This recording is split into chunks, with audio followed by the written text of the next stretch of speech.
Nunca ajude um fudido. A frase é feia, eu sei.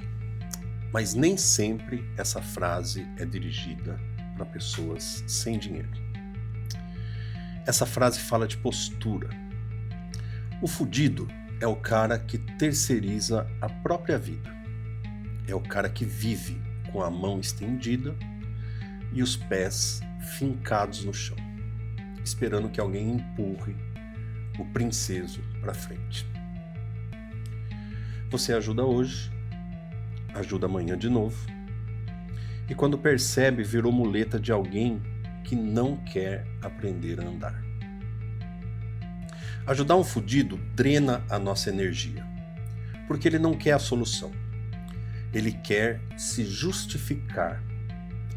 Porque se tiver alguém se dando bem, como ele vai explicar que ele foi parar no fundo do poço? Acredite, ele não quer sair do buraco. O que ele quer é a sua companhia lá embaixo, juntinho com ele. Cuidado para ninguém te levar para o buraco. E não se deixe enganar. Respire fundo e lembre-se sempre. A melhor forma de ajudar um fudido é sempre dizer não. Sejam bem-vindos ao Bate-Papo com Edu. Bate-Papo com Edu!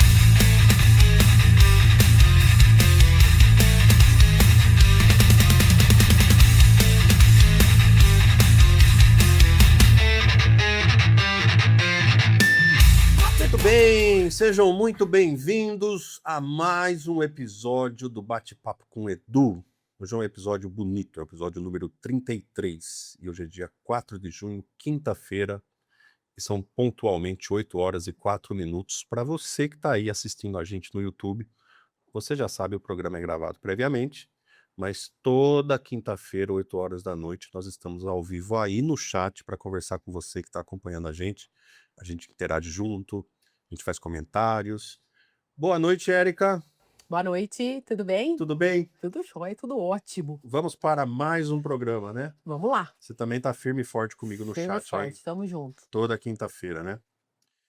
E hoje os patrocinadores do nosso programa são Ancar Eventos, Óculos OOK e o meu estúdio Edu Miller, daqui de onde nós gravamos esse podcast, diretamente do 13º andar do edifício Red Tower, em Piracicaba. Então não deixe de prestigiar os nossos patrocinadores durante o programa. Aqui vai aparecer várias vezes o QR Code de todo mundo, o Instagram, você vai poder conhecer o site, conhecer o portfólio de todos eles, e no final, assim que terminar o programa, vai entrar no ar a nossa campanha que nós preparamos para cada um dos nossos patrocinadores. Então não deixe de assistir e prestigiar também, né, Érica?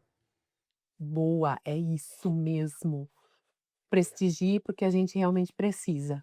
É verdade. É os patrocinadores que mantêm esse programa, né? Exatamente. E nós não queremos chatear os nossos patrocinadores que fazem ali aquele Pix abençoado todo santo mês, né? E falando em Pix abençoado, o nosso salve do Edu de hoje vai para toda a galera da Igreja Morumbi. Pastor César, meu amigo, que aceitou o convite, vai estar aqui com a gente no próximo mês, não é, Érica? Uma honra, inclusive, Uma né? honra, Pelo né? aqui, claro que Eu é. me dou a liberdade de chamá-lo de Cezinha, porque Eu acho que ainda também. porque eu jogava bola com ele, né? A gente tem mil e umas histórias aí da época finalzinho da adolescência ali, começo da juventude, né? Então, meu querido amigo pastor Cezinha estará aqui com a gente. E aproveitando que eu estou falando de Cezinha, eu já vou falar da agenda também dos próximos 5 convidados que estarão aqui.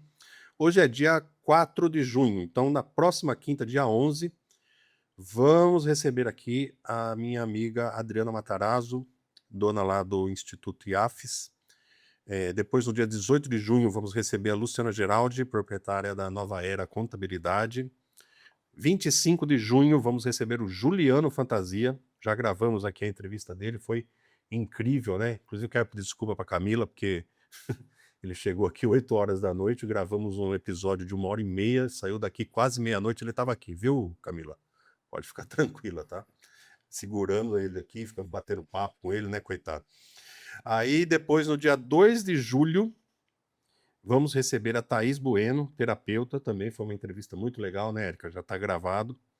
E no dia 9 de julho vamos receber aqui a minha amiga Gil Matos, do Sem Blá Blá Blá, diretora da Rádio Jovem Pan, do grupo Jairo Matos de Comunicação, vai nos dar E a uma honra, grande amiga nossa, uma grande amiga, né? das antigas. Das antigas também.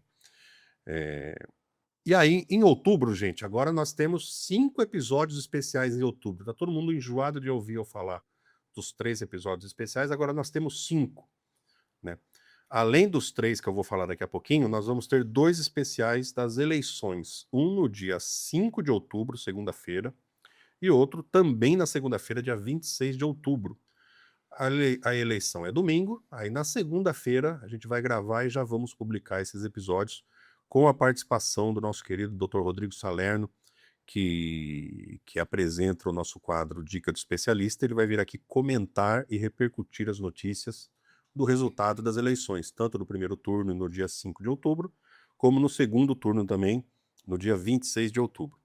Vai ser um programa assim para acabar com as amizades, perder seguidores, perder inscritos. Vamos falar de política. Mas eu acho que vai ser um programa esclarecedor também. Claro, sempre esclarecedor. Então vai ser ótimo, vai Com o ser Dr. Rodrigo, ou a gente sempre sai, eficiente. ou a gente sai daqui sem entender nada, ou a gente sai entendendo tudo, né? Mas normalmente a gente consegue entender tudo. Ele explica direitinho e a gente sai daqui. Vai dar certo. Dr. Rodrigo é fantástico. Então, vamos recebê-lo aqui 2 vezes em outubro, e é um programa extraordinário, não é, Érica? Esses programas aqui vão sair na segunda-feira. E como você sabe, o nosso programa só sai na quinta. Então, excepcionalmente, nessas 2 semanas, nós vamos ter 2 programas, um na segunda e um na quinta. Da segunda-feira é especificamente para falar sobre as eleições. E também, em outubro, os 3 programas especiais que você já sabe. No dia 8 de outubro, especial de primeiro ano do Bate-Papo com o Edu. No dia 15 de outubro, especial do Dia das Crianças. E no dia 22 de outubro, nosso primeiro programa ao vivo. Eu sei que o programa vai ser ao vivo, mas eu ainda não sei o que nós vamos fazer nesse dia. Você tem alguma ideia? Vai ser um programa excelente, vai ser gostoso, vai ser divertido e acho que a ideia é a gente se divertir. Para quem não sabe, a produtora do programa é a Érica. Ela é a produtora, ela é a diretora, é ela que manda, ela que faz a curadoria dos convidados, ela que faz o planejamento de tudo. Então, só Deus sabe o que Eu e nós a vamos Rafa, ter. né, Rafa? A Rafinha é a nossa produtora também. Sem a Rafinha, que estávamos aqui já há algum tempo, né? Que a nossa convidada de hoje, que eu já vou apresentar para vocês, veio aqui antes para a gente gravar alguns vídeos, fazer um ensaio e tal. E cadê que a gente começa? Não dá para começar sem a bendita da Rafinha chegar. Tivemos que esperar a Rafinha chegar para fazer um foco ali, encher os nossos copos de Coca-Cola e quebrar aqui todas as objeções aqui para tudo isso aqui funcionar. Então, obviamente, né, a Rafinha que faz parte da equipe da Ankara. Pessoal, quero falar uma coisa muito legal para vocês também, que nós estamos com um novo quadro, que é o quadro Edu Visita. Por que eu criei esse quadro? Eu quero sair um pouco aqui do estúdio e eu quero trazer mais atrações para você que está aí assistindo o nosso programa. A primeira temporada era só entrevista, não é? Então, eu fazia a crônica, voltava da crônica, já apresentava o convidado e era bate-papo até o fim. Como que nós estamos hoje? Hoje a gente faz a crônica, eu faço a abertura aqui com os avisos, como eu estou fazendo agora, aí a gente entra com o convidado, depois tem o giro de notícias com a Érica Miller, que a Érica traz as notícias aí que estão repercutindo no Brasil e no mundo. Depois a gente tem o Dica do Especialista, né? Em breve vamos ter novos quadros também, e que esse Edu Visita vai começar, já vai estrear já nas próximas semanas. Eu acho que é dia... Que dia que vai começar o Edu Visita, Érica? Você lembra? Eu acabei não colocando no roteiro aqui, mas eu tenho aqui, peraí. Edu Visita, quer ver? Eu não lembro. Eu vou pegar a arte aqui, aí eu já falo para vocês onde estaremos com o famoso Edu Visita. Olha, dia 11 de junho o quadro estreia. Então ele vai estrear no dia da Dri Matarazzo, também conhecido como semana que vem. Jesus, a semana que vem já?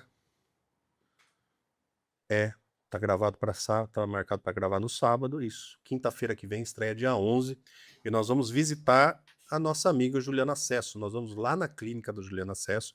Vocês lembram quando ela esteve aqui, que ela comentou que ela estava iniciando o processo de compra de equipamentos e preparação da clínica para fazer criolipólise.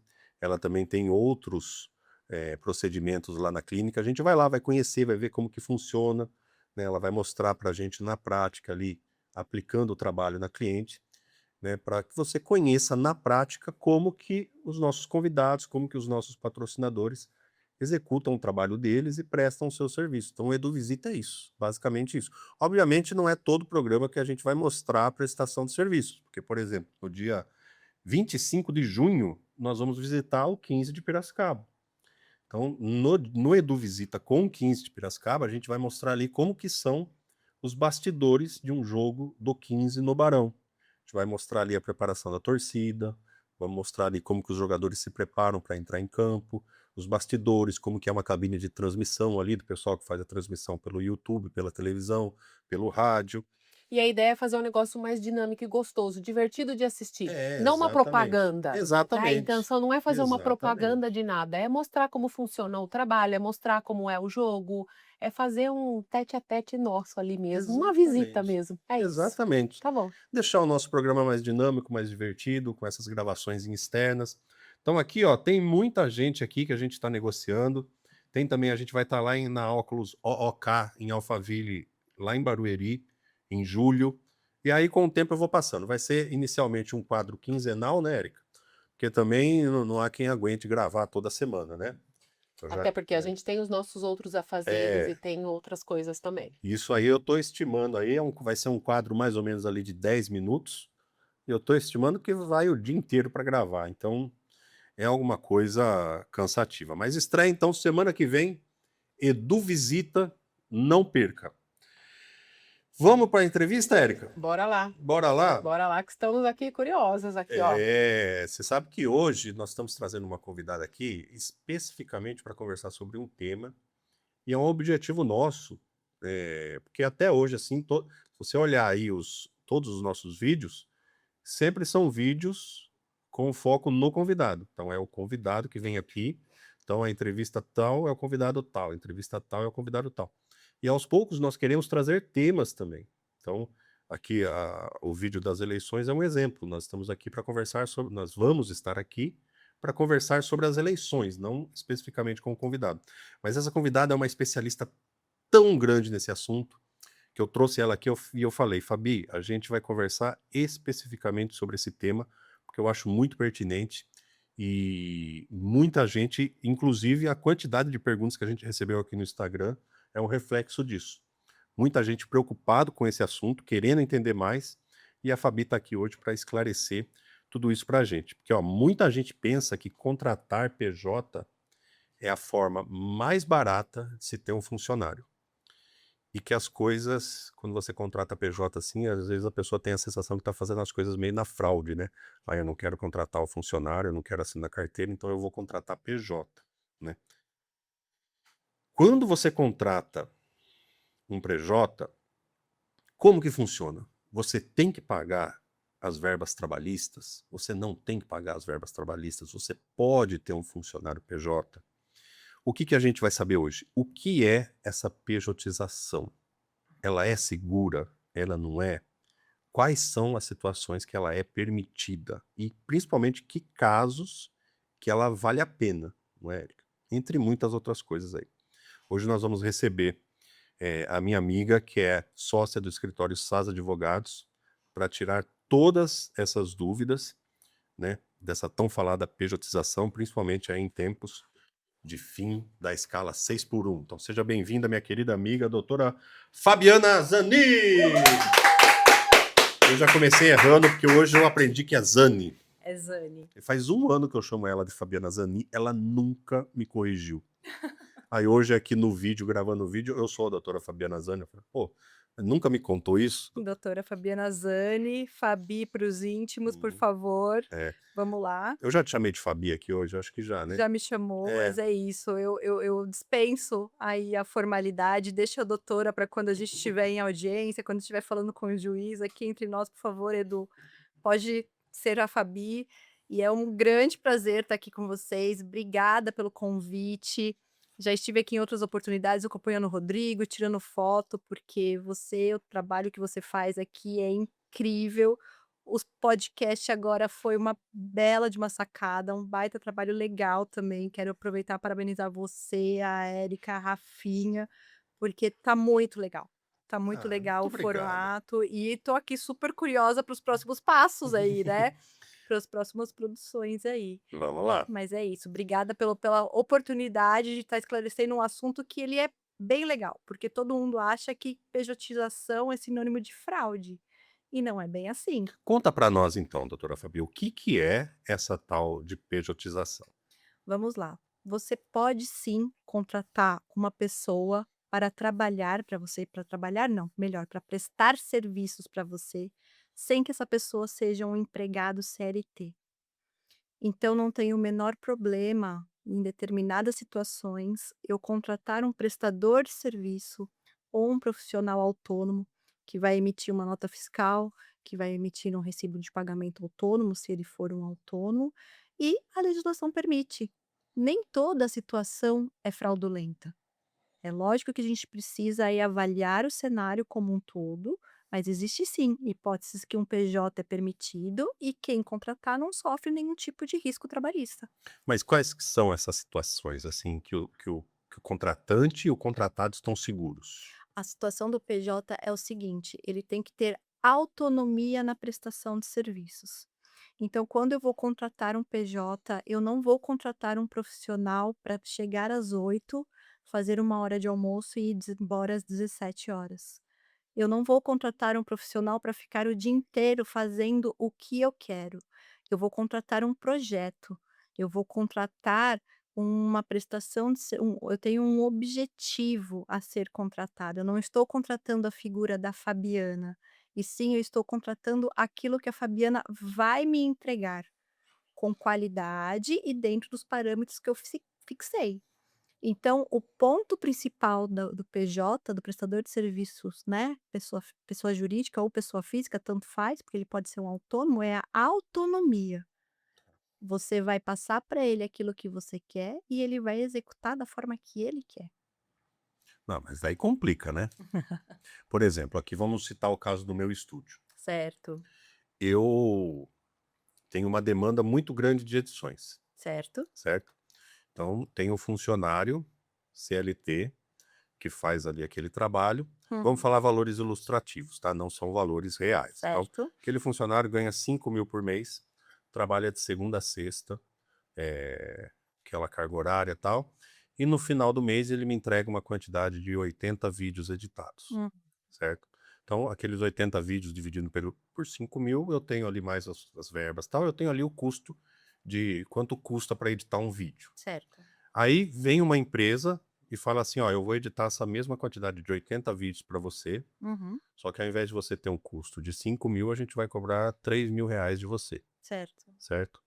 Só que assim, eu vou precisar que seja feito todo dia, eu vou precisar que esse vídeo seja entregue no horário, Uhum. eu vou precisar que esse vídeo siga vários critérios de qualidade que eu tenho no meu estúdio, Certo. né? Eu vou precisar que esse vídeo não vaze, eu Uhum. preciso ali de um sigilo, tanto por conta das informações que o cliente está colocando naquele vídeo, como em termos de técnica do meu trabalho, que eu não quero que vaze para os concorrentes. Então eu basicamente vou ficar em cima desse PJ como se fosse o meu funcionário. Ele vai ter que trabalhar todo dia, né? Eu não sei se ele está entrando às 8 ou se ele está saindo às 5, Uhum. mas ele vai ter que entregar aquela quantidade de vídeos todo dia. E Certo. o fato de eu ficar nele assim, ó, cadê os vídeos de hoje? Cadê os vídeos de hoje? Não pode caracterizar um CLT disfarçado? Pode. Nesse exemplo que você colocou, com a quantidade de informações aí que você vai cobrar e essa habitualidade, sim, ele pode ser considerado um CLT. Esse tipo de contratação poderia sim configurar uma fraude. Tá. Agora vejamos, vou te dar Eu um não outro tenho isso aqui, viu, gente? é tudo uma hipótese, É. né, a gente Uhum. está conjecturando só. Uhum. Mas se você contrata uma empresa terceirizada para fazer a edição dos seus vídeos, e você passa a seguinte informação para essa empresa: "Olha, até sexta-feira eu preciso ter esses 20 vídeos editados, porque são os vídeos que eu vou soltar nas próximas semanas. Eu quero que esses vídeos sigam as seguintes especificações". O fato de você passar orientações técnicas de como você quer que aquele trabalho seja executado, não tira a autonomia daquela empresa prestadora de serviços. Por quê? Esse PJ, eu tô falando de uma empresa prestadora de serviço, mas a gente tá falando de um PJ, né? Uhum. Esse PJ, ele vai ter Geralmente a empresa prestadora de serviço, na maioria dos casos, né, são MEI. são Então é MEI, só o cara exatamente. mesmo. Nesse cenário que a gente está pontuando, é um MEI. Uhum. Então, na verdade, nada obsta que esse MEI vá prestar serviços para outros produtores, para outros fotógrafos, né? Nada impede que esse MEI vá trabalhar da meia-noite às 6. Então, assim, você não vai estar controlando o horário que ele vai fazer a edição dos teus filmes. Você simplesmente vai, ao final de determinada semana, cobrar que ele lhe apresente aí o trabalho dentro dos parâmetros que vocês confirmaram e dentro daquela especificidade que você pontuou para ele. Pode passar, Rafinha. Eu tenho certeza que é o Dr. Rodrigo. O que que a senhora acha? Pode ser o Cristiano e a Jolie. É, Pode ser também. valendo R$ 100. Vamos lá? Quem é? Ah, Parabéns. Perdeu.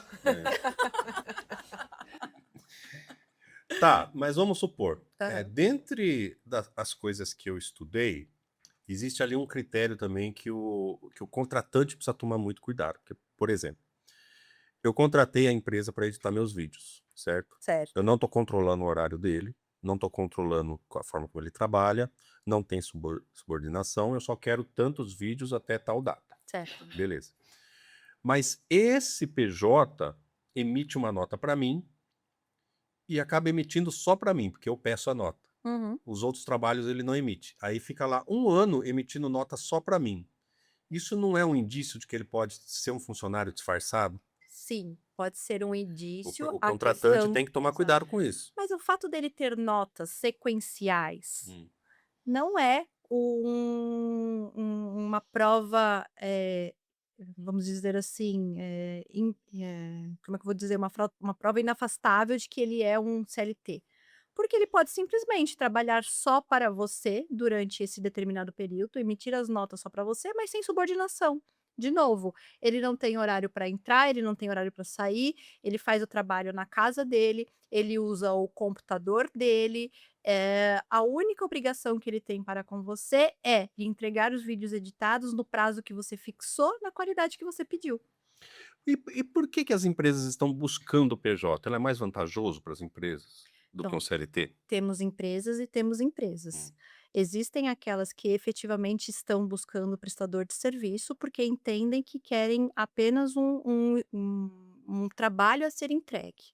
E tem as empresas que estão mascarando um contrato PJ porque ele é mais barato do que um empregado CLT.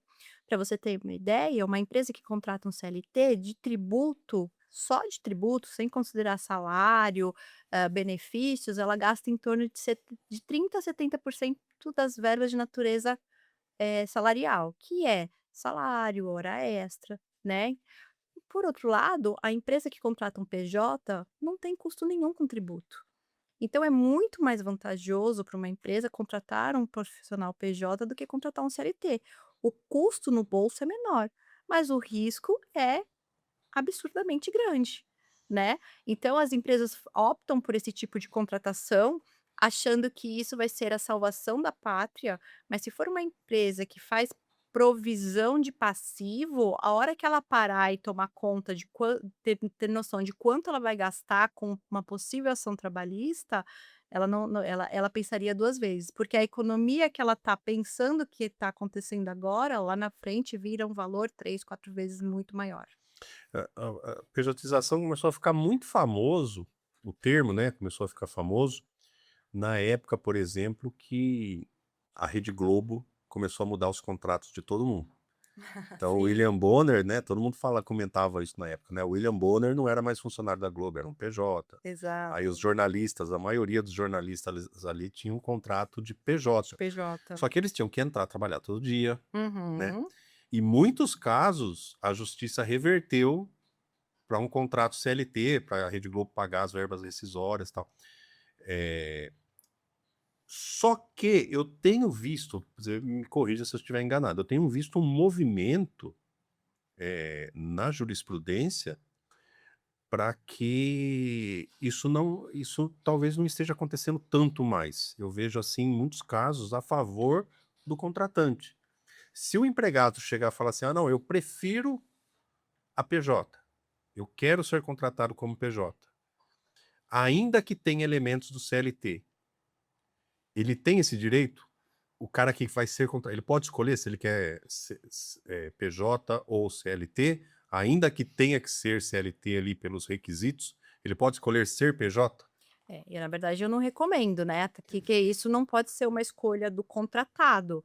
Contratante, seja ele uma empresa que de novo, né, vai contratar um PJ ou vai contratar um empregado, você tem que avaliar o que você vai exigir dessa pessoa que você está contratando, principalmente quando a gente está falando de um MEI. Então, primeiro passo, não adianta alguém bater aqui na porta do Edu e falar: "Olha, eu quero ser contratado como PJ, eu quero ser contratado com CLT". O que o Edu vai exigir dessa pessoa? O Edu vai exigir habitualidade? A pessoa vai ter que vir aqui para o estúdio todo dia, de segunda a sexta? O Edu vai exigir que essa pessoa esteja aqui no estúdio todo dia, das 8 às 17 horas? E o dia que essa pessoa não chegar às 8, chegar atrasada, o Edu vai aplicar uma advertência ou uma suspensão? O Edu vai descontar dessa pessoa no final do mês o atraso que ela teve, os minutos que essa pessoa atrasou? Se é tudo isso que o Edu está em mente, o Edu não pode contratar o PJ, o Edu tem que contratar o CLT. Ainda que ele queira. Ainda que ele queira, porque acontece muito as empresas virem se defender das ações trabalhistas dizendo que foi: "Ah, mas foi ele que quis ser contratado assim, porque ele não queria perder, o benefício do seguro-desemprego que estava recebendo da outra empresa. Ah, não, porque ele recebe um outro tipo de auxílio e se ele for contratado como CLT ele vai perder o auxílio". Pessoal, azar de quem vai perder o benefício. Nós temos que fazer o que é certo. Se ele bater na nossa porta, né, dizendo: "Olha, eu quero trabalhar para você, mas eu preciso trabalhar como PJ para não perder qualquer benefício", o azar da empresa que cai nisso. Mas se a empresa provar, porque isso aí é fraude. É fraude? É fraude? É Se a empresa fraude. provar, ele não sofre nenhuma consequência? Na verdade, se aí entrar na Justiça do Trabalho e a empresa provar que ele aceitou ser contratado daquele jeito para não perder o, por exemplo, o seguro-desemprego, ele pode ser condenado a devolver esse valor Hum, que ele recebeu por seguro-desemprego. é, Então, nessas situações, o prejuízo vai para os 2 vai lados, para os né. 2 Vai lados, para os né. 2 lados. Muito bem, estamos recebendo aqui a doutora Fabiana Zani. Hoje nós estamos conversando sobre pejotização, é um assunto que muito me interessa e eu tenho certeza que interessa a muitos aí que estão acompanhando o nosso programa também. Tem muitas perguntas aqui do Instagram que a gente vai responder, doutora, e perguntas polêmicas, viu? Vamos lá. É cada rolo que a turma se enfia aqui que eu vou te falar, viu? Olha, tem uns casos aqui que meu chefe descobriu que eu tenho MEI e faço jardinagem de fim de semana. Ele ficou bravo e ameaçou me demitir. O que que ele tem a ver com isso? Daqui a pouquinho você vai responder essas perguntas aqui. Combinado. Agora a gente vai para o giro de notícias, que eu quero falar uma coisa aqui muito interessante, de uma notícia que saiu ontem. E a gente vai entrar aí com o giro de notícias com a Érica, e eu quero que você comente sobre isso daqui com a gente. Vamos lá, Érica? Bora Vamos lá lá. então, solta a vinheta.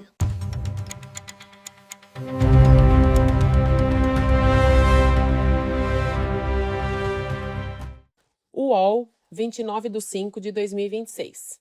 Impasse no STF. Sobre pejotização, paralisa mais de 74 mil processos no país. Ao menos 74.613 ações trabalhistas estão paradas na Justiça à espera de uma decisão do STF, Supremo Tribunal Federal, para o impasse na contratação de trabalhadores como PJ, pessoa jurídica. O julgamento, que deve redefinir as regras e limite para esse tipo de contratação, está suspensa há 1 ano. Então vamos lá. Pelo que eu estou entendendo aqui, doutora Zani, se nós estamos esperando o STF fazer essa definição, significa que não existe um consenso ainda sobre isso na jurisprudência. Então está todo mundo esperando esse consenso para que esses processos caminhem. O que exatamente nós estamos esperando do STF aqui nesse caso? Vamos lá, deixa eu só contextualizar um pouquinho, tá? Desde 2017, com a reforma da CLT, criou-se a figura do empregado hipersuficiente. Quem é esse profissional? É aquele que recebe valor remuneração superior a 2 vezes o valor do teto do INSS. Então a gente está falando daquele profissional que recebe atualmente em torno de 16.000, 17.000 reais. Para essas situações do empregado hipersuficiente, né, para o contratado hipersuficiente, a CLT passou a admitir uma certa flexibilização, porque ela entende que o legislador entendeu que aquela pessoa que está ganhando acima de 2 valores, acima de 2 tetos da previdência, é uma pessoa mais qualificada, uma pessoa com mais discernimento, uma pessoa que pode escolher, como seria contratado. É o hipersuficiente ao contrário de hipossuficiente. O Isso, hipossuficiente é o cara tutelado pelo Estado. O exa Estado entende que ele não tem condições de decidir, vai lá e decide por ele.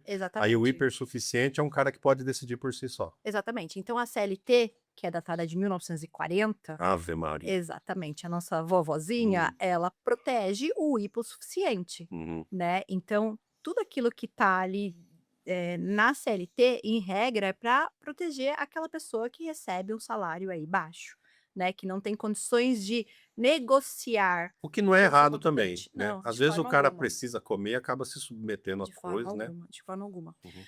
Então, a partir de 2017, começou-se aí esse movimento de entender que a contratação de PJ, ela é lícita, desde que você envolva um profissional que receba acima desse teto e que tenha aí discernimento, não sei se discernimento é a palavra mais adequada, mas que tenha aí conhecimento suficiente para debater o modelo de uma contratação. A gente está falando de médico, a gente está falando de É um advogado. cara que no mínimo tem condições de acessar a informação. Exatamente, a gente está falando de um cara de TI, Uhum. esse tipo de profissional que tem bagagem aí para debater a modalidade de contrato que ele quer ter, Sim. certo? Além disso, a gente teve aí a questão da legalização da terceirização para atividade fim. Antes, a súmula 331 do TST, ela previa que apenas a atividade meio de uma empresa poderia ser terceirizada. O que é isso na prática? Vamos deixar o juridiquês de lado, por Pelo favor. amor de Deus, antes que eu me desespere. Na prática, uma fábrica de pneus, ela só poderia contratar como terceirizado a portaria, a empresa de limpeza, ou seja, atividade meio, Uhum. certo? Com o passar do tempo, agora recentemente não, já tem um tempo, o TST passou a admitir a contratação de empregados terceirizados para atividade fim. Ou seja, a empresa que produz pneu, ela pode contratar terceirizados para trabalhar na linha de produção da do pneu propriamente dito, desde que seja por uma empresa, terceirizada, legalizada, que cumpra com todos os requisitos para com o seu empregado. Então eu contrato a empresa do Edu para dentro da minha empresa de pneu e o pessoal que é empregado do Edu dentro da minha empresa vai exercer aí a produção, vai estar na linha de produção. Só que o que aconteceu? Isso era para ser lindo, porque na teoria é bonito e na teoria funciona. Só que na prática tudo começou a ficar muito, como é que eu posso dizer? As pessoas começaram a fazer, sem critério, né. Então foi a partir disso que o número de pejotização, o número de terceirização ilícita aumentou substancialmente, né. Então o volume de processos de 2020 parece que era em torno de 120.000 processos, em 2025 a gente foi para casa de 330.000 processos trabalhistas, discutindo só a questão do vínculo de emprego, né, se um profissional PJ tem ou não vínculo de emprego com a empresa. Dado esse aumento substancial de reclamatórias trabalhistas, o que que acontece? O TST falava: "Não, esse tipo de contrato é fraude, eu vou, reconhecer o vínculo de emprego". Essa ação ia para o STF, o STF falava: "Não, mas espera aí, eu estou falando aí de um diretor de TI, tô falando de um diretor de uma empresa que ganhava aí seus 40.000 reais por mês, que emitia nota, será mesmo que ele era realmente um empregado?" Aí que entra a figura do hipersuficiente. É o hipersuficiente. Então, o que que aconteceu? Para resolver essa pendência e acabar com essa disputa TST-STF, Em abril do ano passado, o STF suspendeu toda e qualquer ação que discutia a questão de vínculo de emprego de um PJ. A priori, durante o ano passado inteiro, era toda e qualquer ação, independente se tinha um contrato escrito, se não tinha um contrato escrito, se era um PJ que recebia 2.000 ou se era um PJ que recebia 40.000. Final do ano passado, um pouco menos, meados do ano passado, acho que lá para agosto, setembro, houve uma modulação dessa decisão. O que que acontece? O STF falou: "Espera, não é toda e qualquer ação trabalhista. Tem que pelo menos ter um contrato escrito. Porque tem muita gente que contrata um PJ e não se dá o trabalho sequer de fazer um contrato. E Uhum. depois vai alegar que é a contratação de um PJ. Então o STF falou: não, pelo menos tem que ter um contrato escrito para eu avaliar o quê? Quando eu for efetivamente decidir sobre esse tema. Que existem aí as más línguas que falam que isso pode demorar ainda 5, 6 anos para acontecer. Pra desenrolar isso aqui que tá parado? Exatamente, para esses Que processos caos, voltarem. meu. Exatamente. Tá rolando uma pressão nos bastidores, né. Hum. Mas enfim, Mas tá demorando pela complexidade do caso? na verdade Ou tem dentro alguém enrolando aqui? então, né, Hum. veja bem, dentro de um universo de temas do STF que eles precisam decidir, acho que tem coisas mais polêmicas, né, por hora, que eles querem colocar em pauta do que a questão da pejotização, Tá, né. entendi.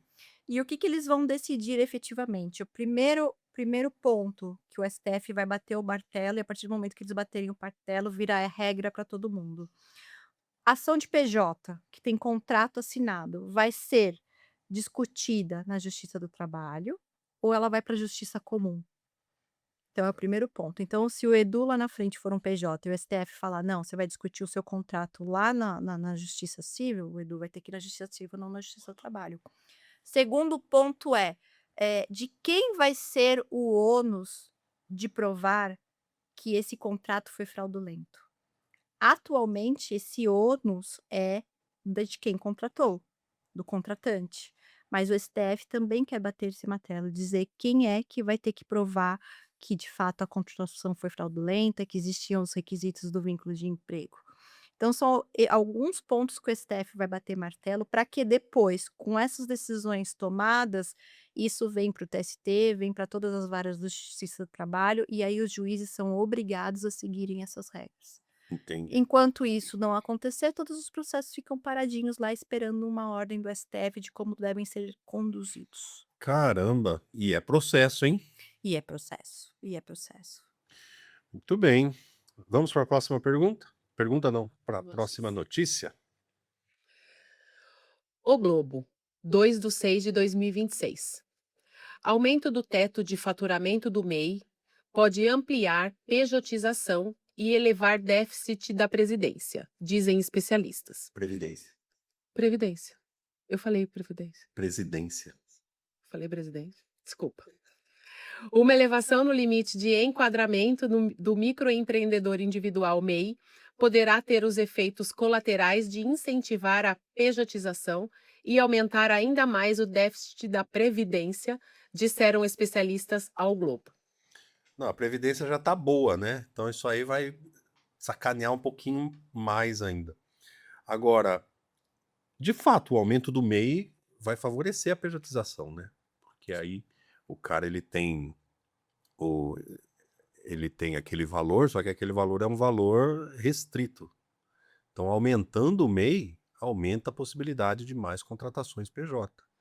Edu, de verdade, eu acho que não são coisas que têm ligação não. Você acha que não? Cara, quem vai contratar o PJ, ele vai contratar o PJ independente se é um MEI, se é um microempreendedor, não, se é uma limitada, ele vai contratar. Se o cara tá afim de fraudar, de fato, não é o aumento do teto do MEI que vai fazer diferença. Eu acho que, assim, a preocupação tá sim com relação à previdência, porque é aquilo que eu falei logo no início do nosso bate-papo, quando você contrata um PJ, você não tem tributação, né, na verdade, assim, a empresa deixa de recolher muito tributo, em torno de 28,5% ao mês, né, a cota patronal, a cota da empresa deixa de ser recolhida. O MEI tem um teto máximo de recolhimento ao mês, né, quando você contrata um PJ, o custo da empresa é apenas com a nota fiscal. Eventualmente, o PJ faz o seu recolhimento de acordo com a tua classificação tributária. Então, eu acho que assim, a preocupação está sim com o rombo da Previdência, porque quanto mais PJ, né, menor é a arrecadação, mas não vejo que isso seja um fator a incentivar ao número de PJs. Pelo contrário, é aquilo que eu falei, quem vai contratar o PJ não está nem sabendo dessa decisão. Entendi. Muito bem. Doutora, tem uma pergunta aqui para você que eu achei um pouco capciosa. E aqui, obviamente, é de alguém mal intencionado, Vamos tá? lá. Mas ele perguntou, obviamente que não, né? A resposta eu sei que é não. Mas por que você acha que ele está pensando isso, tá? E quais são os efeitos práticos de um empresário que toma esse tipo de decisão, Ok. né? Eh, ela escreveu assim: fui estagiária por 2 anos e quando terminei o curso fui demitida porque só seria contratada se fosse MEI. E aí essa mesma pessoa mandou uma outra pergunta depois. O meu patrão tinha o costume de demitir o CLT e recontratar PJ logo no dia seguinte. O que que esse cara aqui está pensando? Ele está pensando, obviamente, em reduzir custo, Com certeza, né? E com qual que é o certeza. risco do cara ter esse tipo de procedimento na empresa dele? Bom, eu vou responder a primeira pergunta, tá? A gente não sabe qual era o estágio dela, qual era a colocação que ela tinha, qual ela era estagiária do quê, né? E depois ela queria ser contratada como quê? Eventualmente, dependendo daquilo que ela fazia, Provavelmente era a mesma coisa, né? Continuar fazendo a mesma coisa. provavelmente esse contrato de estágio ele já era fraudulento, ela já trabalhava como empregada propriamente dito, e eventualmente tinha um contrato de estágio na época da faculdade, e depois queriam que ela continuasse como PJ no mesmo sentido. Só ressaltando que é totalmente permitido você ter um estagiário propriamente dito, e depois contratar essa pessoa como PJ. E isso inclusive é uma prática comum em agências de publicidade. O pessoal pega um estagiário ali para ajudar na área de criação, e realmente é um estagiário, e depois que vai contratar essa pessoa realmente é um PJ. Esse diretor de criação Essa manobra pode acontecer de forma é legítima. isso que eu quero dizer, que nem tudo, gente, é macabro, é ruim. Se fizer direito, dá para fazer. Então, por isso que eu falei, a gente não sabe, pode ser que ela esteja dentro de uma hipótese dessa que é plenamente legal e cabível. Mas, daquilo que ela está relatando, não nos parece. E o risco é desse empresário ter o reconhecimento de vínculo desde a época que ela era estagiária. Então, por exemplo, vamos dizer que ela aceitasse aí continuar como PJ, né? Ela poderia entrar com uma ação trabalhista e pedir o vínculo de emprego desde o período que ela era estagiária.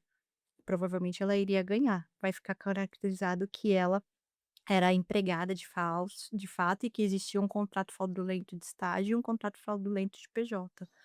Além disso, o fato dele demitir o CLT e recontratar como PJ imediatamente, sem mudar nenhuma das condições de fato, ele vai também ter a mesma condenação. Vai se anular esse contrato PJ, vai declarar ele nulo, e vai ter o reconhecimento de vínculo de emprego desde a unicidade contratual que a gente chama, né. Então, esse período do contrato de PJ, ele vai ser desconsiderado e vai considerar que o contrato dele CLT continuou aí até o final. Agora, Fabi, o a nossa CLT, ela tá defasada? Ah, sem dúvida. Por que que as pessoas, assim, é óbvio que para o contratante tem uma carga tributária muito maior, Uhum. mas eu tenho a sensação que os empregados também não gostam. Eles também querem outra opção. Sim. Eu tenho a sensação assim: "Ah, eu quero o meu FGTS para mim", sabe, eu quero esse dinheiro para mim, não para o governo. Mas então, o que que a gente percebe na prática quando se contrata um PJ? O Hum, PJ ele quer ser contratado assim porque ele não vai ter descontos de uhum. tributação. Por outro lado, o PJ ele vai querer receber 13º, ele quer ter férias mais um terço. Então, assim, ou você é PJ ou você tem 13º e férias. Mas aí o que que a galera quer? A galera quer ser PJ para não ter tributação, mas lá na frente ela quer ter o 13º, ela quer ter as férias remuneradas. E aí? Ela quer a parte boa. Ela quer só o bônus, O bônus. né? E aí não dá, né, galera? Vamos decidir o que a gente quer. Tá tudo bem. Você quer ser um PJ? Vamos lá. Dá pra ser um PJ? Dá pra ser um PJ. Mas depois não vem reclamar, então, que você não tem um 13º, que você não tem nenhuma férias. Não cabe. Porque é uma ilusão isso, né? É uma ilusão. Porque assim, eu tenho cabeça de empreendedor. Desde que eu tive autonomia financeira, com 17 anos, eu já fui lá, montei a minha cantina, já comecei a trabalhar por conta. Na verdade, você era professor de música. Eu fui pai aos 15 anos, né? Então, meu pai me botou para trabalhar. Então, na época eu sabia tocar violão, ele falou: você vai ensinar os outros a tocar violão. Vai se virar. Então, teve ali, mas foi tutelado pelo meu pai, né? Uhum. Então, meu pai me levou para trabalhar na obra com ele também, meu pai é mestre de obras. Então, teve esse período aí, mas depois eu falei: não, eu quero ganhar o meu próprio dinheiro, Sim. né? Então, é ilusão você achar que o 13º, na minha concepção, tá? Eu não acho que o 13º salário é um direito conquistado pelo trabalhador, né? Eu acho que é uma coisa que o pessoal vai guardando ali e é seu de qualquer forma, Exato. né? A questão de férias, questão de INSS que desconta, o FGTS eu acho uma das maiores aberrações que existem no mundo. Então, eu acho a CLT uma legislação extremamente ultrapassada. E ela é maléfica tanto para o empregado como para o empregador também. Sim, não tenha dúvida. É aquilo que eu falei, ela é de 1940. Embora tenha havido algumas atualizações, ainda não se tutela efetivamente a realidade dos fatos. E nem você resguarda aquilo que realmente é interesse das partes. Porque se você ouvir empregado e ouvir empregador, tá todo mundo chateado, tá todo mundo descontente com aquilo que está previsto lá na lei, né? Agora, você acha que a pejotização vai continuar desse jeito, sem tributo? O governo vai deixar Claro quieto? que não, né? Ah, Pronto, a que resposta é curta que você acha e que vem por aí? objetivo, né? Não, isso não tem, efetivamente não. É óbvio que a partir do momento que as coisas forem se regulamentando, a tributação sobre esse tipo de contrato também vai ser revista, O né? MEI, na verdade, é uma forma de regularizar a informalidade, né? Exato. O próprio MEI, ele se for ver em a questão de tributos, ele tem, faixas diferentes. Então, por exemplo, o fotógrafo você pode contratar como MEI, mas a empregada doméstica ou tem algumas outras modalidades que a tributação sobre ele já é diferente, né. Então, assim, Entendi. a empregada doméstica, né, a prestadora de serviços, né, Sim. de serviços domésticos. Não pode mais falar empregado doméstico? Não, pode desde que ela Pode. seja empregada CLT, Ah, tá, entendi. né. O termo ainda é O termo sim, é tá. válido. Tão medo de falar essas coisas erradas, assim, sabe? Assim, coisa que você não pode falar mais. Muito bem, estamos recebendo aqui a doutora Fabiana Zani, sócia do escritório SAS Advogados, dando uma aula para a gente aqui sobre pejotização, muito esclarecedor, né, Érica? Eu tô aqui paradinha só ouvindo. E tomando nota, né? Muito. Porque muitos desses assuntos aqui foram pauta das nossas conversas nos últimos meses, né? Agora chegou a hora do quadro Dica do Especialista com o Dr. Rodrigo Salerno. Ele vai dar aí o insight especial dessa semana para você. E daqui a pouquinho a gente volta, solta a vinheta.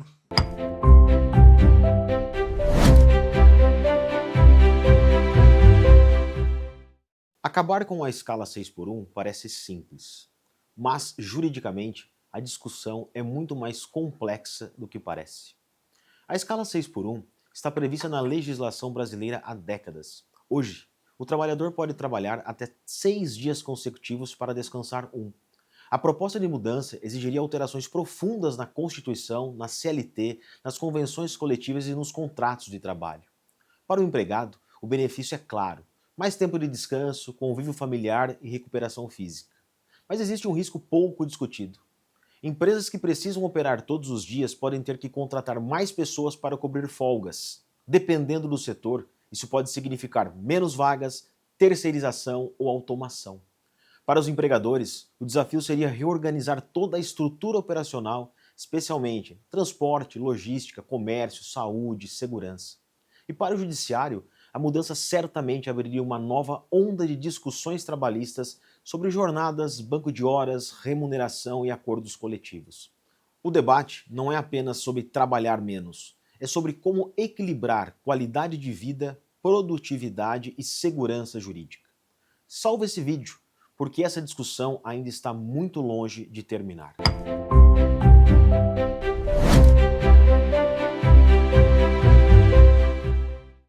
Muito bem, esse foi o Dica do Especialista dessa semana com o Dr. Rodrigo Salerno, que inclusive é do SAS Advogados, que é do mesmo escritório da doutora Fabi. Você é sócia do Dr. Rodrigo, né? Sou sócia do Dr. Rodrigo desde 2016. Nossa, faz tempo então. Já. Como que é trabalhar com o Dr. Rodrigo? É Ele é gente boa? interessante, super. Eu Super. acho ele meio bravo. Então, todo mundo que acha que ele tem o coração peludo, Eu sabe? tô um Que ele é cagaço de bravo. tomar uma bronca dele. Eu tô trabalhando com ele assim, a impressão que eu tenho é que em qualquer momento ele vai me dar um escular. Não, Ele é muito sério, né? Ele finge que ele é, entendeu? É. Mas ele Ele engana bem. engana bem. Quem conhece nos bastidores sabe Uhum. que é um lorde. Muito bem. Ó, mais perguntas do Instagram aqui. Só rolo, viu? Bora. Só rolo Gosto sim. dos grandes. Sou recepcionista CLT em horário comercial e minha patroa quer me contratar como PJ para trabalhar à noite e aos sábados em outra empresa dela. Eu posso ser CLT e PJ ao mesmo tempo em horários diferentes? Sim, a resposta pode, não tem problema nenhum. Só que o PJ tem que ser o profissional autônomo, que tem liberdade para trabalhar no dia e horário que ela quiser. Eu estou entendendo aqui que a patroa dela está convidando ela para prestar serviços no horário noturno de forma habitual, cumprir. horário fixo. Exatamente. Mas, por exemplo, assim, para você abrir o MEI, tem alguns critérios. Certo, Por exemplo, você vai abrir um MEI, você não pode ser sócio de outro CNPJ. exato. Mas você pode ser CLT? Não tem problema algum. Não tem problema? Não, você só não pode ter outra sociedade, né? Ah, entendi. Então aí não teria problema nenhum ela aceitar isso, mas muito provavelmente esse contrato PJ aí, infelizmente, é fraudulento. Provavelmente vai ser. Provavelmente vai ser. Vaga de emprego. Vou recebi a proposta de ganhar 5.000 via CLT e 7.000 via PJ. Qual dos dois eu escolho? Ele tem que fazer conta e ele tem que ver qual é a expectativa dele. Ele quer no final do ano receber 13º ou se ele fizer a conta do mas é isso que eu- 13º é- ratear É isso que eu falo. durante os meses, tá tudo bem. De 5 para 7 já não tá todo o 13º embutido aqui? Só que daí a pessoa tem aquela falsa percepção que vai chegar no final do ano, ela não vai ter recebido aquilo que ela teria direito, que é o 13º. Mas se ela parar para fazer conta, ela vai ver que o valor que ela receberia em parcela única ou 2 parcelas no final do ano já está aí diluído nos pagamentos mensais. E aí é uma questão cultural, né? As pessoas não fazem essa conta e mesmo se fazem aquela conta, falam: "Ai, meu Deus, mesmo assim eu vou ficar sem 13º". Não, você não tá, você já recebeu de forma diluída. Vai de você ter aí educação financeira para guardar, então, esse valor que você está recebendo picadinho mês a mês, para depois lá no final do ano você ter o seu 13º garantido. Entendi. Doutora Fabiana, quem é você? Fale um pouco sobre você. Uau! Como você começou a sua carreira? Onde você estudou? Qual é a sua formação? Conta para nós. Vamos lá. Bom, eu me formei em 2003 na FMU, lá em São Paulo. Na F o quê? UniFMU, Ah, tá. Faculdade Metropolitanas Unidas, Uhum. né? Na época ela era a 4ª melhor lá em São Paulo, né? Estávamos em 4º lugar, perdíamos só para USP, PUC e Mackenzie, depois éramos os quartos. Terminei a USP USP, PUC, Mackenzie, e a São Francisco. é a USP. Ah, é a USP. É a USP, Tá, é a entendi. USP, né? Hum. E terminei a faculdade e fui fazer pós-graduação em Direito Penal na Escola Superior do Ministério Público. Tudo a ver com o que você faz hoje. Tudo a ver com o que eu faço hoje, porque eu tinha aí um grande interesse em prestar concurso para promotoria de justiça. Quem vai ganhar, a Deolane ou o promotor? Você quer o meu desejo do coração? Hum, Eu desejo que o promotor ganhe. é. Eu desejo. Mas o pessoal tá falando que vai ser tipo a final da Champions, né? Porque é tipo o promotor mais pica com o advogado mais pica. É. Vai ser uma guerra, né? Vai ser uma guerra, mas eu acho que tem aí, né, pelo no ovo, né? Eu não acho que ela Você é acha tão. que tem? Ah, não é santinha. Ah, ela é muito carismática, não tem como não gostar Então, dela. eu não acho que o dinheiro é só pelo carisma do Instagram, É. de publicidade do Instagram, sabe? Enfim. Tá, veremos. Veremos, voltaremos a falar a esse É. respeito. Mas a minha ideia era ser promotora de justiça. Só que daí eu comecei a entender um pouco da carreira, até em contato com outros promotores que tinham acabado de ingressar na carreira, que eu fiz a pós-graduação na Escola Superior do Ministério Público. Hum. E aí eu entendi que entre passar no concurso, você provavelmente iria para um lugar muito longe da tua casa, porque você começa a carreira, né, nas comarcas distantes e demora muitos anos para chegar até São Paulo. Na época eu fiz amizade com um promotor que ele já tinha aí 5 anos de carreira e ele ainda estava na primeira comarca que ele havia ingressado no concurso. Aí desanimou. É, para você ter uma ideia, eu acho que agora isso eu tô falando de mais de 20 anos, faz cerca de 5 anos que ele chegou em Guarulhos, que é onde ele efetivamente mora, então veja. E eu com 22, 23 anos de idade, eu tinha sonho de família, eu queria casar, eu queria ter filhos, eu queria continuar perto dos meus pais, dos meus familiares, então eu entendi que efetivamente ia me ter um preço muito alto em de fato investir na carreira de promo do Ministério Público, né. E acabei abandonando essa ideia, ainda bem. Nesse interim também quis prestar para delegada de polícia, mas graças a Deus, Deus me deu discernimento, falou: "Não, Você filha". gosta do crime mesmo, hein? Então meu pai é policial militar, né, Ah, que legal. então eu acho que é por isso que eu tinha um pouquinho desse Uhum, sangue na veia, né, sim. essa questão de justiça. Mas aí eu falei, graças a Deus, né, o que eu falei, Deus me deu juízo e falou: "Não, filha, você não serve para essas coisas". E aí eu comecei e já tinha uma certa familiaridade durante a faculdade, gostei muito do direito do trabalho. Foi quando inclusive eu conheci o Rodrigo, né, fazendo cursinho preparatório para magistratura do trabalho lá em 2004. Por que a justiça do trabalho? Você tem a opção de prestar concurso pro tribunal específico, que é o TRT2, que aí é só São Paulo capital e grandes algumas outras cidades ali próximas, né. Uhum. Então eu falei: "Bom, gosto da justiça do trabalho, uma matéria que me era muito bacana, vamos então prestar o concurso para o TRT2". E aí Mas por que TRT2 e não pro 4? porque o 4 é Rio Grande do Sul, Não é aqui Piracicaba? Qual que é aqui? ou aqui Piracicaba é 15, Ah, é 15? TRT15, porque eu não queria vir embora para Você sabe Piracicaba, todos decor? gente. Qual que é o 12? 12 é Curitiba, é Paraná. Caramba, hein? Mentira, 12 é Santa Catarina, Santa 9 é Catarina. Paraná. Ah, entendi. Quer mais algum? Não, não, Resta tá bom. Continue, por favor. Mas aí eu sei que acabou as coisas, eu acabei comecei a trabalhar, porque precisava trabalhar também, exercer a advocacia, e comecei a exercer a advocacia e depois desencanei de concurso e comecei efetivamente a advogar. O primeiro escritório foi direito civil, mas o segundo já foi no direito de trabalho, sempre defendendo empresas, e aí eu acabei me apaixonando e entendendo que de fato esse era o foco. Desviei um pouquinho o percurso, durante 5 anos eu fui gerente jurídica de uma grande transportadora, uma empresa de logística. Fiquei 5 anos lá, e por isso essa bagagem que hoje em dia a gente tem no ramo de transporte. O Rodrigo também já tinha essa grande bagagem, já tinha clientes grandes no portfólio do escritório no ramo de transportes. Eu cheguei em 2016 também com essa bagagem muito grande do ramo de transportes, não à toa que hoje a gente consegue se colocar no mercado como especialistas no direito de transporte. Hoje, assim, quem é o cliente que você pode ajudar? Quem é o cliente que está ali assistindo a gente? Fala assim, ó, você é o cliente certo para o nosso escritório. O cliente certo para o nosso escritório são as empresas que precisam de fato de qualquer tipo de assessoria jurídica. Vocês são especialistas na área de transporte, mas não atendem só transporte. Não, de forma alguma. Nós atendemos outros tipos de empresa e em qualquer ramo do direito. Embora eu tenha aí essa forte o direito do trabalho, mas existem outros profissionais dentro do escritório que atuam em outras frentes, direito civil, direito tributário, né? Então, nós somos um escritório full service, nós atendemos a qualquer tipo de CNPJ. Muito bem, doutora Fabi. Vou colocar aqui o arroba do SAS Advogados. Você lembra de qual é? SAS_Advogados. SAS_Advogados, vai estar aqui embaixo.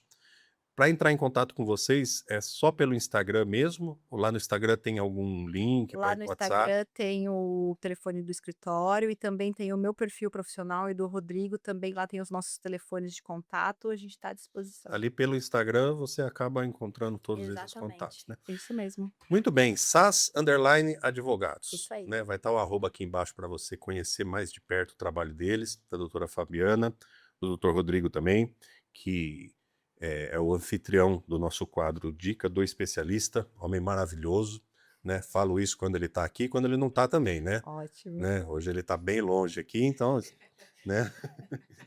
O doutor Rodrigo está aqui atrás, aqui. Caso hoje ele tá aqui bem longe. Veio do aqui. ladinho. Da cadeira de trás. Ver se eu não ia fazer nenhuma merda na entrevista aqui. Tá aqui me olhando, com a cara também que tá escurinho ali, não tô vendo ele direito. Mas tá aqui o arroba para você conhecer o trabalho deles, pessoas fantásticas, pessoas extraordinárias mesmo, que agregam muito valor para mim, são clientes do nosso escritório, do nosso estúdio, né? A gente trabalha com produção de conteúdo para eles também, mas não é por causa disso não que eu falo porque eu sempre comento aqui, né, Érica, a entrevista que mais tirou sangue do meu cérebro foi a entrevista com o Dr. Rodrigo.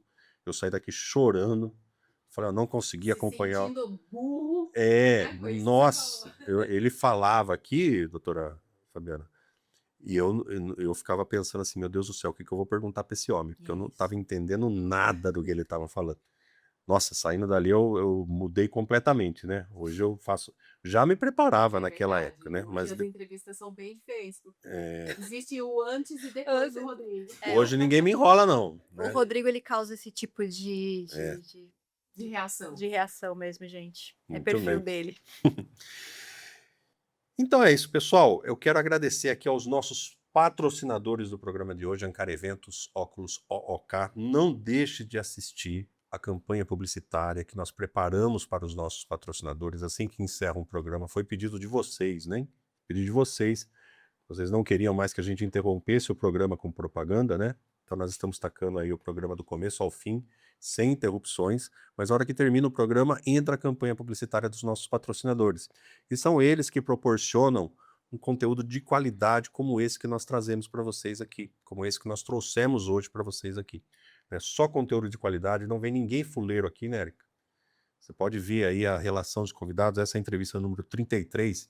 Entra lá na playlists no YouTube, tem lá playlists, tem só as entrevistas, só os cortes, só as crônicas. Vai lá na entrevista, vê do número 1 ao 33, tenta achar algum convidado fuleiro. Não tem. É só conteúdo de qualidade. E é muito difícil, né, Érica, sobreviver nas redes sociais, no YouTube, com conteúdo de qualidade. Né? Eu estava comentando ontem, com quem que a gente estava falando ontem? Com o Juliano Fantasia.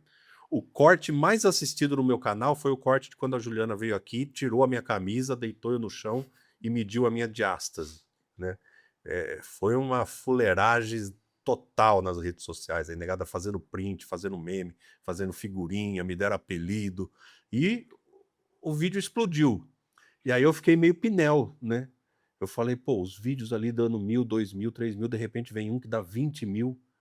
Eu falei assim, o que eu vou fazer agora para continuar dando 20.000? E é por isso que a galera desanda, doutora Fabi. Porque aí ele fala assim, é esse tipo de conteúdo que dá audiência, então é isso que eu vou fazer a partir de agora. Mas não, nós retomamos as rédeas aqui, vamos manter conteúdo de qualidade. Inclusive a própria Juliana, que fez eu passar por esse vexame, é uma convidada aqui que trouxe conteúdos de maior agregação de valor que nós tivemos aqui também, né? E tanto que vai estrear o nosso quadro Edu Visita lá com a Juliana Acesso, profissional fantástica. Mas é isso, gente. Quando a gente cai na armadilha da fuleiragem, você acaba tendo que se desviar do conteúdo de qualidade. É uma coisa que nós pegamos forte aqui.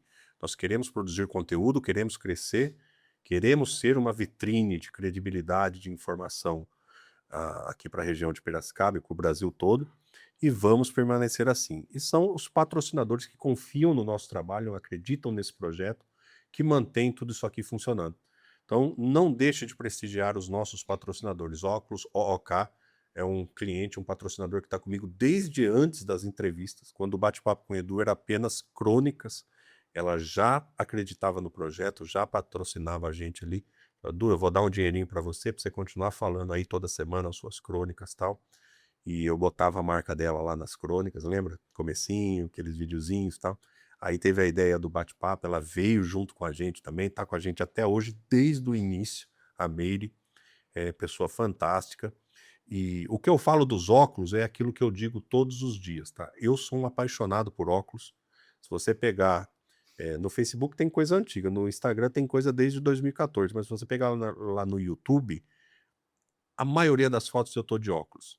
E eu sempre gostei de óculos de qualidade, né, Érica? Eu sempre tive Ray-Ban, marcas caras, assim, né? Marcas que você compra sabendo que são marcas de qualidade. E a Óculos OOK é uma marca que trouxe a mesma qualidade dessas grandes grifes, por 1/4 do valor. E é alguma coisa que eu sempre bato na tecla, eu dou valor pro meu dinheiro. Eu gosto muito das camisetas da Calvin Klein. A maioria do meu guarda-roupa é Calvin Klein. E quanto que custa? Custa uns 250, às vezes 300, às vezes eu pego uma promoção ali, 180, às vezes tem uma de 400. Mas qual que é a diferença? Você vai ali numa loja de departamento, compra uma camiseta de 70, você dá 4 lavagens, ela já desbota, já esgarça.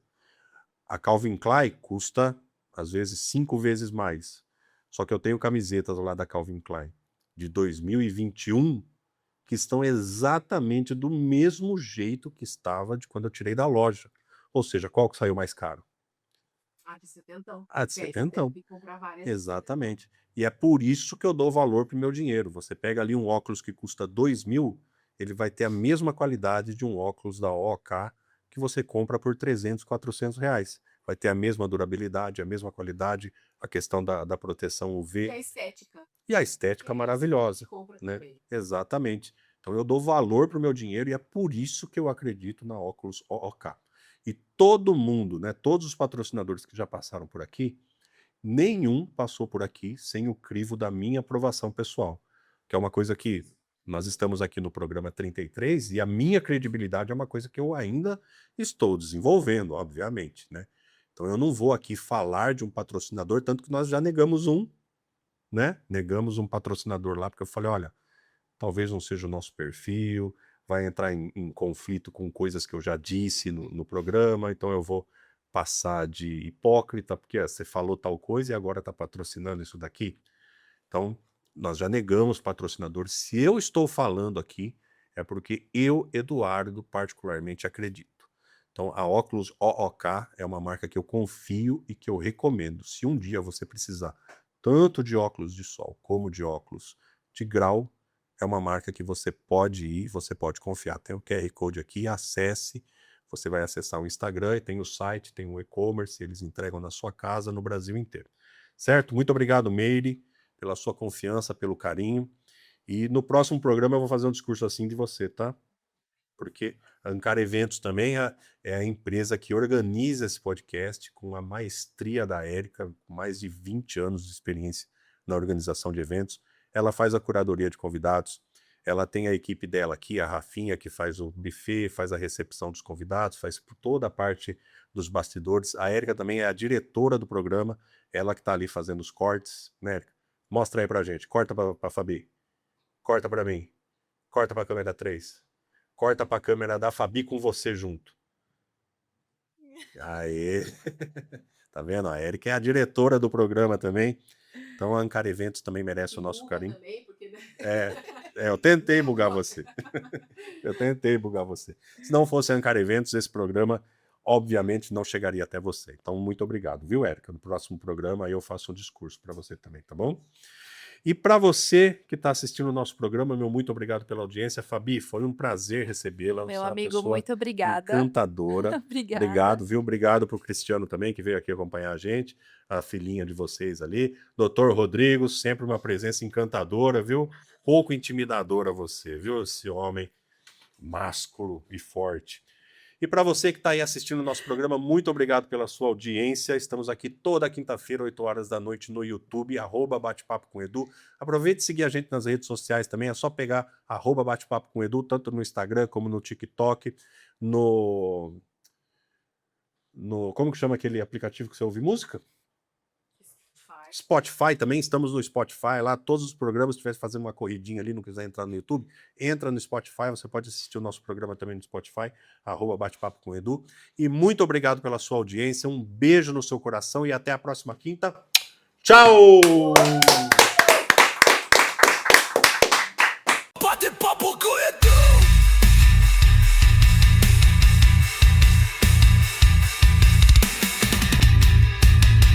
Quando o produto é melhor, ele também precisa ser apresentado como melhor. Não é à toa que todas as marcas líderes de mercado investem pesado em publicidade de qualidade.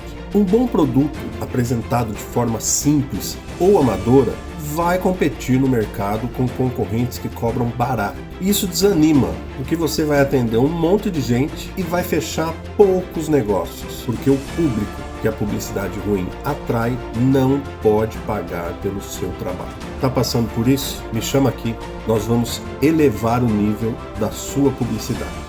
Vocês acham que eu tô de brincadeira? Eu não tô de brincadeira. Você tá de brincadeira? Ninguém tá de brincadeira aqui. Os óculos da OOK são os melhores óculos que eu já usei em toda minha vida. Eu só uso OOK e faz muito tempo, muito antes deles patrocinarem o meu programa aqui. A qualidade do material, a construção, o layout, é um produto que não estraga, não desgasta, tem uma qualidade absurda com o melhor custo-benefício. E você tem o cupom Papo com Edu para entrar lá no site deles e comprar o seu óculos com desconto. Se você comprar o seu óculos com o meu cupom e você não gostar do óculos, pode me chamar em box aqui. Eu tenho o WhatsApp da dona, e eu mesmo converso com ela. Eu estou garantindo para você. É o melhor óculos que você pode comprar hoje no mercado. Então, se você está assistindo pela televisão, leia o QR Code que está aqui do lado, acesse o site deles, utilize o cupom Papo com Edu e compre o seu óculos da OOK. Se você está assistindo pelo celular, vai ter o link fixado nos comentários para você acessar o site e também fazer a compra lá. Não esqueça de colocar o cupom Papo com Edu. Óculos OOK. Viva o extraordinário! Teve um casamento que pela primeira vez na minha vida eu achei que não fosse acontecer. E não foi por falta de planejamento, foi por causa do imprevisível. A programação era perfeita, cerimônia na igreja, festa ao ar livre, o dia estava lindo, sem previsão de chuva, não tinha uma nuvem no céu, exatamente como havíamos planejado e os noivos haviam sonhado. Mas às 3 da tarde, o céu começou a escurecer. Uma nuvem preta chegou e tomou conta da cidade inteira. Começamos então a ligar para os fornecedores. Pedimos que eles fossem ao salão. Dividimos a equipe. Uma parte foi comigo para a igreja e outra ficou no salão tentando salvar a festa. Às 5 da tarde, exatamente o horário do início da cerimônia, começou a chover. Não foi só uma chuva, foi granizo, uma tempestade devastadora. Molhou tudo, mesas, cadeiras, comida, equipamentos, vasos caídos pelo chão. Naquele momento eu pensei, talvez esse casamento não aconteça. Mas desistir nunca foi uma opção. Peguei o telefone novamente pedindo uma união. Chegaram então novas toalhas, a decoração refez os arranjos, trocaram os vasos, equipamentos foram enxutos, buffet reorganizou e ali aconteceu algo lindo. Não haviam mais empresas, não haviam mais cargos. Formamos um único time. Na igreja, noivos desesperados, famílias preocupadas e eu desesperada por dentro, mas firme por fora. Até porque alguém precisava acreditar que tudo daria certo. A noiva me ligou chorando. Ela estava presa no cabeleireiro, a cidade estava alagada. Eu disse a ela, venha com calma. Nós vamos fazer esse casamento acontecer e vai ser lindo. Cheguei à igreja, sem luz, sem som, sem microfone. Fui até o padre e perguntei, padre, o senhor consegue realizar um casamento assim? Ele me respondeu, não, mas eu vou tentar. Os músicos, sem equipamentos, pegaram um violão e nessa hora eu fui até os convidados. Pedi silêncio. Pedi compreensão e pedi algo que eu nunca havia pedido antes. Pedi que todos acendessem a lanterna dos seus celulares para iluminar o cortejo do caminho dos padrinhos, noivo e noiva. E eles fizeram. Foi a cerimônia mais silenciosa, foi a cerimônia mais linda e foi a cerimônia mais emocionante que eu já vi. Não havia tecnologia, mas tinha presença, tinha alma, tinha amor. Quando chegamos ao salão, havia um time inteiro nos esperando. Mais fornecedores do que convidados, todos trabalhando juntos, sem reclamar. Não existia empresa, existia só um time, o time dos noivos. Montamos então uma nova festa em 45 minutos, uma festa que havia levado 8 horas para ser montada. E foi ali que eu entendi, eventos não são feitos apenas de estrutura, são feitos de pessoas. Não foi o casamento que planejamos, mas foi o casamento que mostrou do que somos feitos. E por isso, ele nunca será esquecido.